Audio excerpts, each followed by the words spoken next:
I ain't sorry. I ain't sorry. Nigga, nah. Salut tout le monde, je vous retrouve pour une nouvelle vidéo, encore sur le thème du Black History Month. Je voulais me concentrer sur, pas des films ou des trucs comme ça, mais j'ai regardé sur internet en fait pas mal de documentaires. Ce que je voulais aussi surtout faire cette semaine, c'est vous parler de trois documentaires, si je peux appeler ça comme ça, parce qu'en fait vous allez voir, il y en a un, c'est pas du tout un documentaire, mais bon bref. On cherche souvent des sources d'informations partout sur le web, donc Wikipédia, etc. Mais il y a aussi pas mal de reportages, de documentaires qui sont disponibles sur YouTube, et du coup les trois documents que je vais vous présenter sont disponibles sur YouTube, donc vous pouvez aller les voir et c'est super accessible. C'est surtout pour ça que je fais cette vidéo, pour vous montrer que vous pouvez trouver de l'information sur la plateforme sur laquelle vous êtes en train de me regarder, ce qui est super. Voilà. Le premier truc dont je voulais vous parler, c'est une chaîne qui s'appelle Nota Bene, et en fait je l'ai découvert cette semaine. C'est une chaîne super intéressante qui parle de beaucoup de faits d'histoire, et notamment j'ai trouvé deux vidéos de 15 minutes chacune, 15 ou 16 minutes chacune, et en fait ça parle de l'esclavage et des grandes traites négrières. Donc vous avez la partie 1 qui se concentre sur la première grande traite négrière. C'est vraiment très bien expliqué. C'est un monsieur qui fait la vidéo. Donc la vidéo elle date de 2015, et bien sûr je vous mettrai tous les liens en barre d'infos pour que vous alliez regarder, parce que c'est le but. Il n'y a pas de jugement de valeur, c'est vraiment des faits qui sont expliqués. Et la deuxième vidéo en fait de ce monsieur, qui est la partie 2, elle se concentre sur l'abolition de l'esclavage, mais en France. Et donc ça je trouve que c'est vraiment important, puisque jusqu'à présent en fait, moi les documents que je vous ai présentés dans ma précédente vidéo, ou ce dont on a l'habitude d'entendre parler, c'est des choses qui sont passées à l'étranger, donc soit dans le monde, soit aux États-Unis, mais on n'a pas trop à part le chapitre unique qu'on voit en 6e sur l'abolition de l'esclavage en France, on n'en sait pas plus. Dans ce petit documentaire, on va l'appeler comme ça, de 15 à 16 minutes, vous allez du coup bien comprendre le mécanisme de comment ça s'est fait pour que l'abolition de l'esclavage arrive à son stade qu'on connaît aujourd'hui. Comment ça s'est passé aussi dans les colonies, dans les dom-toms, en Martinique, en Guyane.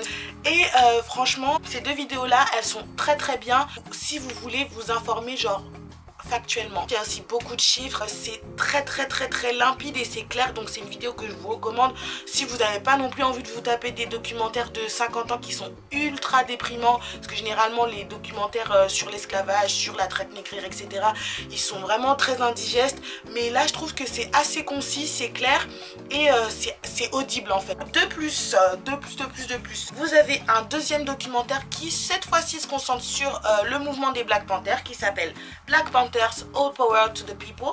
C'est un documentaire américain de Lil Yuli qui est sorti en 1996, donc c'est un vieux documentaire, on va dire, pas plus vieux que moi, mais quand même. Et par contre, comment vous dire, ce documentaire il dure 2 heures. En fait c'est un documentaire qui se concentre sur les luttes des noirs pour les droits civiques, donc c'est une période qui est très importante, puisqu'il faut savoir qu'aux États-Unis ils ont connu une ségrégation pendant un très long moment. On voit l'évolution en fait de ce mouvement. On a des extraits aussi du discours de Martin Luther King. On voit en fait comment ça se passe avec le Ku Klux Klan, tout ça, vous savez, les mecs là, les bonnets en pointe blanc, tout ça. Ils interviewent en fait des personnes qui ont vécu tous les mouvements de foule, les mouvements où voilà, il y avait les policiers qui tapaient sur les gens, qui les aspergeaient avec je sais pas quoi. Ils ont vécu pas mal de luttes, et c'est très important en fait de voir le regard qu'ils ont, le recul qu'ils ont pris face à cette situation, et comment ils ont pu voir l'impact que tout ce mouvement a produit aujourd'hui en fait. Donc c'est un documentaire que je vous recommande, même si ça dure très longtemps. Encore une fois, je vous mettrai le lien en barre d'infos parce que tout est sur YouTube. Le dernier documentaire dont je voulais vous parler, c'est un documentaire qui pour moi est un gros flop. Je me suis dit, c'est intéressant de parler de ce qui a été fait de bien en matière de documentaire, en matière de film. Je pense intégrer les trucs qui m'ont laissé un peu mitigé en fait sur leurs résultats, soit parce que par rapport à la mise en scène, soit par rapport à l'histoire même qui est racontée, que ce soit dans un film ou dans un livre, et là du coup par rapport à comment le documentaire a été abordé. C'est un documentaire de Canal+, donc qui est sorti en 2007, c'est-à-dire il y a 10 ans. Ça s'appelle Dans la peau d'un noir. Et c'est un documentaire qui dure 3h17. Je l'ai regardé il y a quelques jours et je vous avoue que j'étais plutôt mitigée, mais vraiment mitigée. En fait, ces deux familles, vous avez une famille de blanc, une famille de noir. Les deux vont être grimées de la couleur inverse, c'est-à-dire que la famille de noir va passer blanche et la famille blanche va passer noire. Et en fait, c'est une mascarade. Moi, en tout cas, j'ai trouvé que le documentaire était bidonné. Je vous le dis tout de suite, on va dire la famille noire, quand elle est transformée en blanc, on va dire que c'est plutôt pas trop mal fait, que ça va, franchement le maquillage il est correct, mais honnêtement les blancs en noir, j'ai pas, je sais pas comment vous dire, mais j'ai pas adhéré en fait. Tout au long du reportage on se rend compte que on a l'impression qu'ils ont été mis en situation pour prouver que voilà, et clairement il y a des moments où on se dit bah le mec est peut-être pas forcément raciste, peut-être que c'est un petit peu surjoué, etc. En fait, c'est ce doute qui plane qui, moi, m'a laissé un peu perplexe. Mais je pense que c'est important pour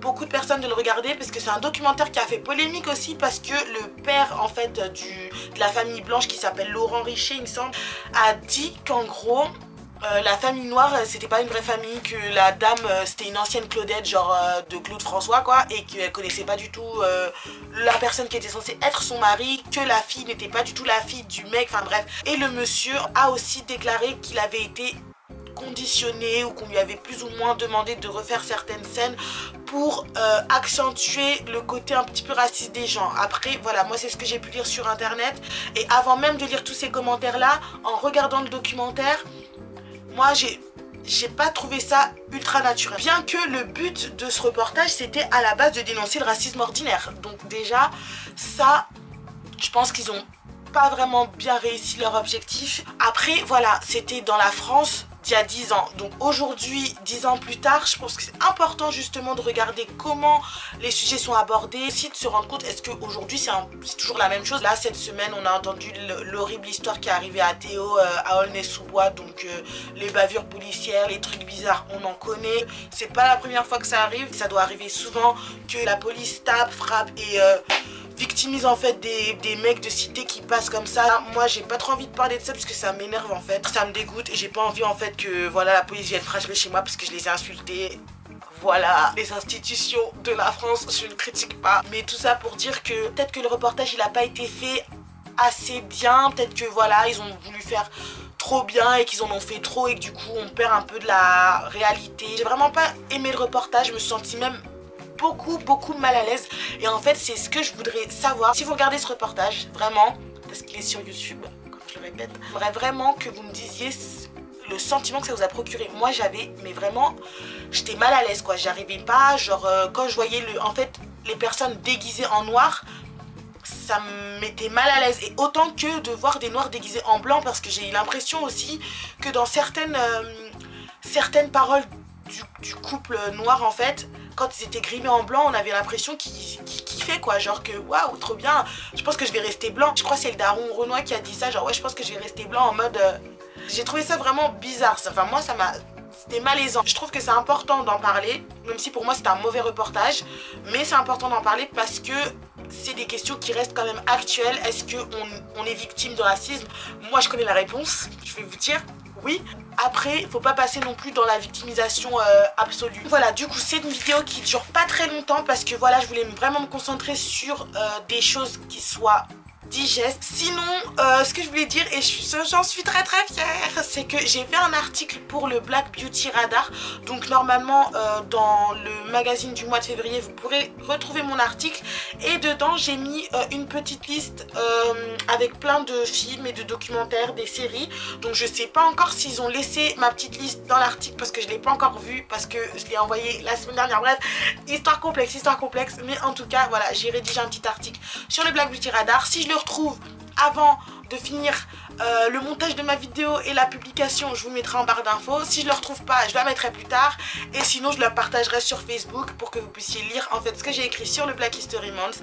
Ça me fait super plaisir. Je sais que de toute façon dans mes vidéos je vais pas avoir le temps de tout aborder.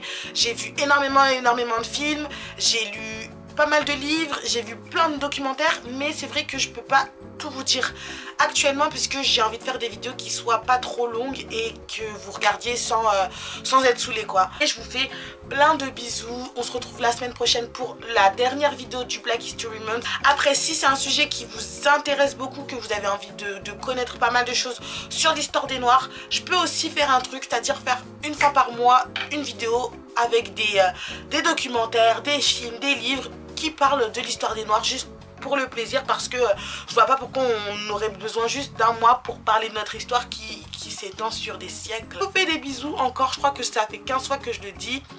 N'hésitez pas à vous abonner, mettez des pouces like, parce que moi j'aime bien voir des likes. Commentez, n'hésitez pas à commenter, dites-moi si vous avez vu les reportages, dites-moi ce que vous en avez pensé, est-ce que vous êtes choqué ou très énervé, pourquoi, comment, à quelle heure, voilà, j'ai envie de savoir tout ça.